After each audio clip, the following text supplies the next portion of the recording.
But you see, now because there's 64 players who are coming just to me, they're all getting stuck here. So the blade traps are probably not going to last that long. And this video has been sponsored by Bases R Us. Okay, not really, but it would be cool if some company would be sponsoring my base builds, but instead I bid you welcome to another Vidui Realty Incorporated Dead series about keeping you alive. Trademark notice. And we're back here in Alpha 17, 7 Days to Die, to look at yet another hot property on the market. Last time's property was well received. Not often a melee base comes on market. And this time we're turning back to trap bases. And we're going to be leveraging blade traps, dart traps, electric fence traps to keep us safe. Well, you safe if you buy this. So it's been supported by delicious slices of creamy pillar ramps leading up to, but not into, our protected inner sanctum. Much like a queso bakery has the delicious, tasty, nice things inside, so does our base, except, well, you're the delicious thing that the zombies want to come and eat. So, our property is A238, and it's hot. Really hot, sizzling. And you'll see it later on, but we're going to do a base walkthrough of the property, how it's designed and built. I will be showing off the defensive mechanism and, of course, how we get in and out. Really important. Always good to be able to get in. Sucks to be stuck outside. We do wish to take the time to apologize for property B231. It's no longer on the market. It was raised by an angry mob, went down in flames, and was upgraded to, well, this is why we have A238. So make sure to put in an offer before the night is over. Hotcakes are hot. Subscribe, like, and before you leave, be sure to leave a comment in the discussion section below telling me what would you do to improve it and how you make your ramp bases filled with nice, delicious traps. If you care to see how it's being built, I am putting out a speed build of this whole build this week as well, so do stay tuned in if you enjoy those. If enough people keep watching them, I'm happy to keep on making them. But enough of the sales spiel, let's get down to the meat of the matter. And meat is exactly what the zombies want to have. And that's what we aim to deny them. So in a previous build video, I made a tall pillar ramp fall trap type of build. And obviously to make a tall one, you need a fair bit of resources. Now you can build it out of wood or cobblestone, but eventually you make it concrete to have more health points. And it generally works well up to limit to make a tall one. But if you have a lot of concurrent zombies, they start getting into each other's way if you don't make it wide enough. So having alternate paths available is important. Another point that struck me is that if this is a multiplayer base, where maybe you have 2, 3, or 4 friends playing together and fight a horde, you want to have a way for the zombies to split up. You don't want to have all the zombies using the same path because there's no reason to it, because they're going to jump each other up and that's going to be a problem. So this time I take a look at creating alternate ramps for zombies to use so that each can go to the designated player, so the build should still be a cohesive unit of death dealing. But if you have a less tall build, you need to have more ramps and it's going to be less damage from the falls. So how do you kill the zombies? Well, I wanted to make sure I added some ideas and concept of how to kill them using traps. In this case, I put in all the different trap types except the shotgun turrets in different locations to give an idea of how you can do this. It's by no means perfect. If I was doing this for late game base, I would probably have tunnels underneath instead, so they would come up here instead of walking on the surface. But, just for the purpose of this video, digging all this out is just such a big pain. So I did it all above ground. But let's have a look. So what do we have here? We have a 3 wide ramp. Actually, we have 2 3 wide ramps. And it widens up at the top just so that they can walk across, because since they want to get to the player, if the player's on this side, they will stand here. If it's on this side, they'll stand here. And you want to have a way for them to walk across as well. And we do have a horizontal pole here as well, just to see if that helps them to step off, because we want them to fall down naturally. We'll see in the end where that's the best type of block to put here. Was that something? No, okay, no zombies creeping up on us. So the gap is almost 4. Well, it's 4 minus this small pole width. So that seems to work pretty well. Too small, they might jump over. Too big, and they might not want to get over.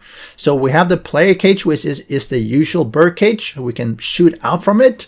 And of course, you want to protect from vultures, but also the cops that might be vomiting. And it's interesting that the vultures now will be vomiting as well. So it's level with the ramp, which means that there's no issue with pathing across.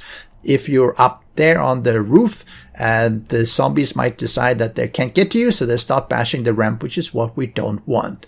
So what happens is that fall off and come down here, and hopefully they break their legs. Well, it would be nice if they could actually break their legs just like we can.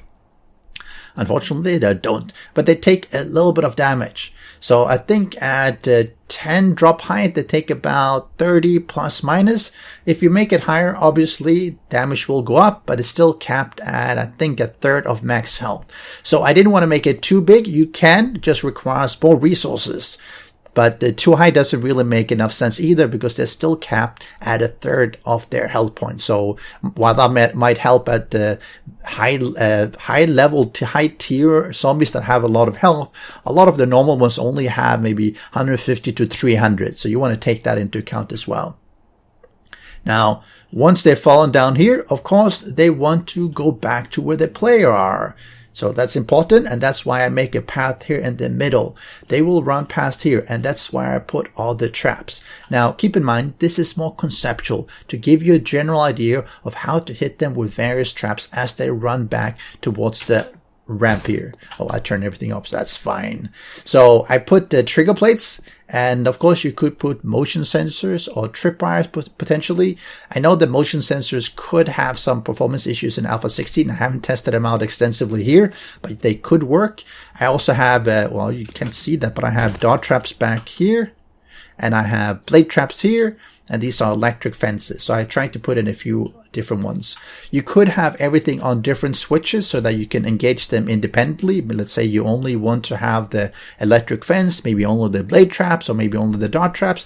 Right now I put them on one switch just to make it easy. But that's really something I would consider to allow you to fine tune of how many traps are going to be activated. Now, what I also did, and let me go back here, I also put things here. I wanted to put things on a 2-second power duration, such that when they step on 2 seconds, they will be activating the traps as well. This means that otherwise, if they run here, as soon as they get off, the power would stop flowing, which means the blade traps would not be chopping them and the dart traps would not be shooting. And I want to make sure that it's kept on for just a bit. You could keep it longer, but then you might end up wasting a lot of ammo too, for instance. What the? All right. Quiet, please. Yep, much better.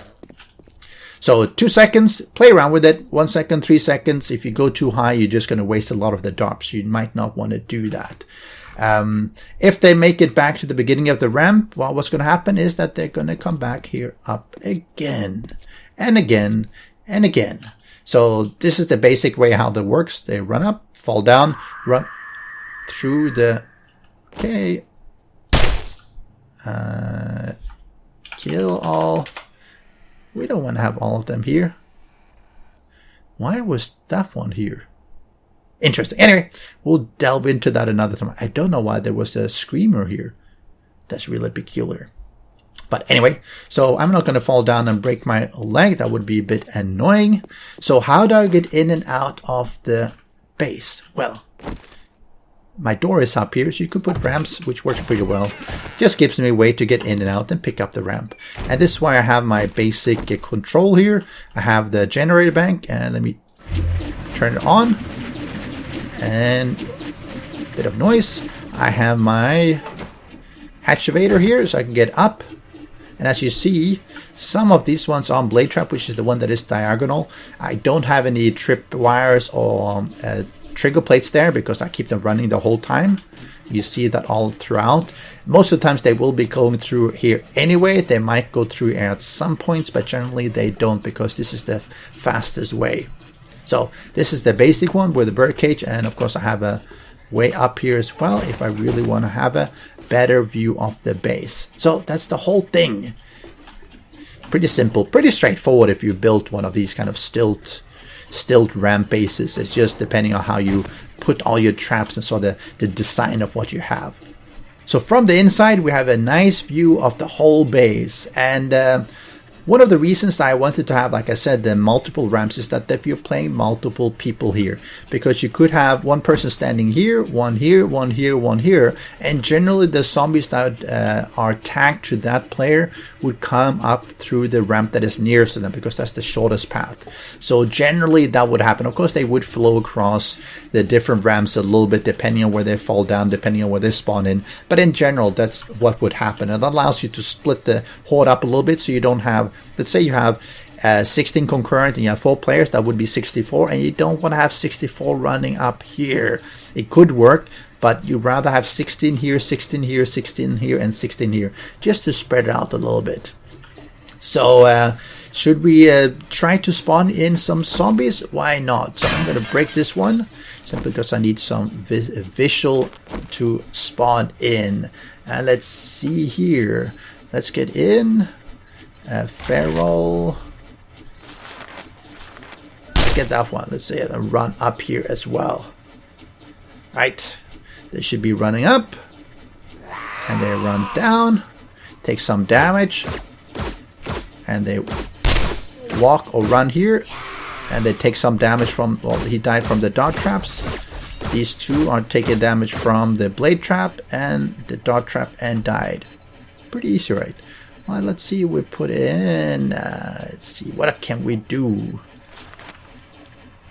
Let me not shoot yet. Let me have them spread out a little bit because they don't know about me. And now they're all going to be coming. And they'll be running up here. You see most of them are here. If I'm here, they'll be coming here. And they run down, take some damage, and they'll try to run past here. And they will be taking some damage from the blade traps. And if I shift over here, you see they start going to this side. If I go on this side, they will be more likely to go on the left side, because they're trying to pass to where I am. This one doesn't know about me. And a lot of them are dying to the blade traps or the dart traps and being stunned by the electric fences. Not all of them, but then they just come back and they repeat and they repeat. So as you can see, it's pretty straightforward, and a couple of them are still there. See if the last one, yep, what a massacre.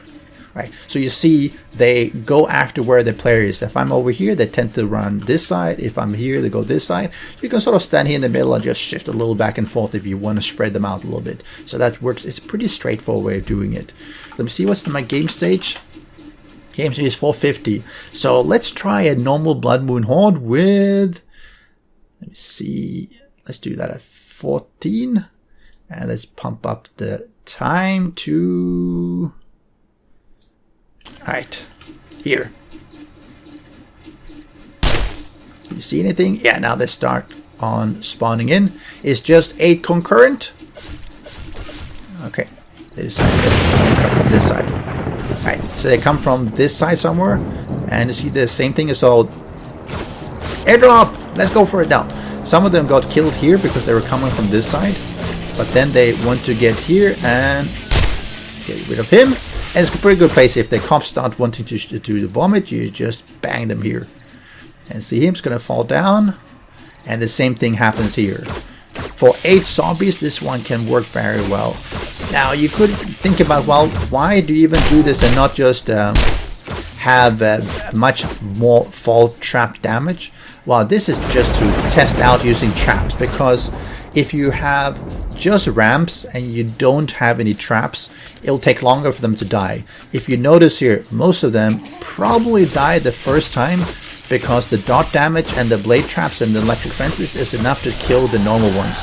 And you could stand here with a sniper and basically just waste them and get some experience as well. But the new ones will spawn in and fall down, and they'll take damage. And there shouldn't be any issue. You will see some of them vomiting like the cops, and you could think about blocking. I can see him. Okay, now I see him. You could think about blocking these ones off with, say, hatches or something, so they don't get visibility throughout, or have blocks, maybe plates, so they can't see you. But that will restrict your... What was that? That will restrict your visibility as well. And so you could have, for instance, only having visibility here and plates here, so that you don't get vomit from the cops doing some damage. It's not really bad on it. It's going to take... This one taking 12, this one is taking 12, so it's not really that bad. I think they've toned that down from Alpha 16. And see this, the white, he's probably going to get chopped up. Yep, he got killed as well. So it kills most of them, at least after once or twice. And let's see, get rid of that one. So 8 concurrent zombies, not a problem as well. But what if we bump this up to max game stage? Well, give me a moment, I'll be back with just that. Alright, we have another Blood Moon Horde coming in, and the game stage is 16,000, so we should be getting a lot more difficult ones, probably a lot of radiated. We can see where they're... Okay, they're spawning in here. So we should be getting a lot more radiated ones. And here's the first one going through the trap and dying. Here's some radiated cops. Not cops, what I'm talking about. Soldiers! And they will deplete your blade traps and your other traps a lot faster because they have more health points. But they still should be really manageable. The good thing about the blade traps, sorry, not the blade traps, the dart traps, is that as long as you keep them loaded, they will keep doing damage the whole night. It's just down to the resource you put into them, as opposed to the blade traps or the electric fence that will basically deplete as they are shooting or being used or damaging the zombies because of the reflected damage. So this one, whoa. Well, he really jumped here. Can I get him to jump down here? Come on, jump down. Run. Yes. Yep. Oh, he runs down as well. No problem. If you don't kill the cops, he will do the same thing. But he might be... he's trying to spit here. They all want to get over here. Oh, he potentially could because I open up. But the rest of them will just fall down here. Oh. And one of them exploded. But that cop died. So, as always, cops are usually the ones you have to be a little bit more careful about, because if they explode, they will do more damage to the area around here, and of course you don't want that. So if you can kill them before they make it over, even better, or snipe them as they get stuck. Just don't let them explode. But this is a max game stage, and it's still no issue. It works really well even if you have these jumping jacks. You see, it is pretty well, even with the radiated ones, high level game stage, no issue, it works really well. But what if we bump this up even more? Let's assume we have 64 concurrent. Does it work? Well, why not try it out? Give me a moment. And we have a really high game stage, 16,000 and 64 concurrent zombies. So we should be seeing a lot of them spawning in here, and the question is, where are they coming from? Okay, they're coming from up here. Right, so it's a lot of them coming, and we'll see how the traps behave. Obviously, there's still damage from the previous ones, but you know, that is what it is. And let's see, he's going to be vomiting. I don't think that does. And the damage is not really that bad. 250. It means you might want to make sure you repair them if they're continually vomiting, or just killing them. Look at this. See how they're spawning in, a lot of them. Okay, let's get rid of this one. But you see, now because the 64 players were coming just to me, they're all getting stuck here. So the blade traps are probably not going to last that long. The dart traps will probably be firing all throughout the night, because I think I put in 1,000 or something off the darts. Electric fences eventually will start failing once they've taken enough damage. Alright, get rid of him. And it's such a massacre down here. Let's see if I move over here. Will they go to a different one? I think they might. Let's see. Whether that... Yeah, see, now they go like, okay, this is the better way. If I go to this ramp, I'm closer to the player. So you can drag them over here this way. That's interesting. And this is what you will see happening with multiple players. They will be coming to wherever you are. whichever is the best place for them to kill you, or try to kill you, which happens to be this one for now.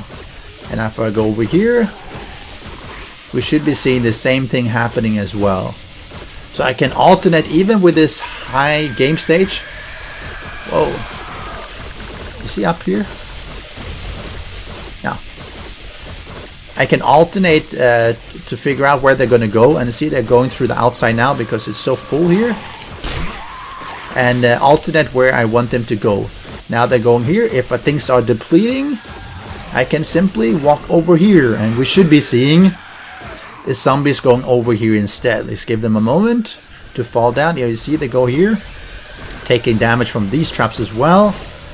These ones should be falling down, running off, and now they're coming here. So if one side starts getting depleted, just shift to the other one, and that helps if when you're doing multiple players as well, because you'll have them spread out naturally. Right, and this is pretty much maxed game stage. 64 concurrent zombies, which generally you're not going to have in your game. And there's no issue. The traps are able to kill them. They haven't gotten in. They haven't been damaging anything except, well, the bars pretty much. Some of the vomit. Some of the occasional damage on, see the pillars from the vomit. Maybe down here. But generally all the damage is being dealt to the zombies and not to anyone else. So it works really well. Of course, I do have a number of traps taking care of them. And I do have to repair and reset them as well. Okay, let me leave that for now. Let me go up here a little bit. So as I mentioned about keeping on the level, let's see if they start bashing here. You see now they're a bit upset. They feel that they can't get to me, and they start digging into the ramp itself. And that's where you can see massive damage on, well, things you don't want to have damage on. They could actually be attacking the base here. If I am, yeah, see? They're trying to attack the base here as well. Base of the tower, that is. And this is really what you, let me go into God mode so I don't get killed. And this is what you want to avoid. You don't want to be up here. You want to make sure that you are on level with them so that they feel that they have a way to get to you. And close this one. And if I go back here, now they should start running off again. Whoa. Okay, get rid of the cops. Okay. And now they're doing the same thing. They're coming here, running off, falling down, taking damage, running through the traps, and dying. And let's pause them again. So, ooh, let's get up here and let's do, let's change the hours a little bit so we get a little bit of sunlight here. So we get a view of how this looks during daytime. Oh, they're all out here. That's where they're spawning. So what do you think? What gaps in the defenses did you notice? What are your thoughts about improving it? How would you make a base where multiple players can work together? Would you use ramps? Would you use different traps? What kind of design features would you be incorporating? Tell me in the comment section below. And since you're here at the end of the video, you must have enjoyed it enough to subscribe so you get to see my next videos. And as I mentioned, stay tuned for the speed build video. We'll have to see where the Fun Pimps decide to break this kind of base at some stage. But if they do, we'll just find other ways around it, and I'm sure we can do that and just keep on playing, having fun with all these Slemmings. I did see that in A238, the latest game version, there was some change to the zombie pathing cost at a higher height, and presumably this is to do something such that they might not walk off if it's very high or something. But I tested it out and I didn't see anything happening in this kind of ramp fall base. So please also make an offer on the base, and no lowball offers. Make it a serious offer, else I'm going to sell it half broken like it is right now. Offers in the comment section. My assistant has vanished. I think the zombies got her. Need to get another one. So until next time, this is Vedui from Vedui Realty Incorporated. See you next time. Special thanks to the great patrons supporting the channel. If you would like to join the Vedui community and support these videos, do follow the Patreon link.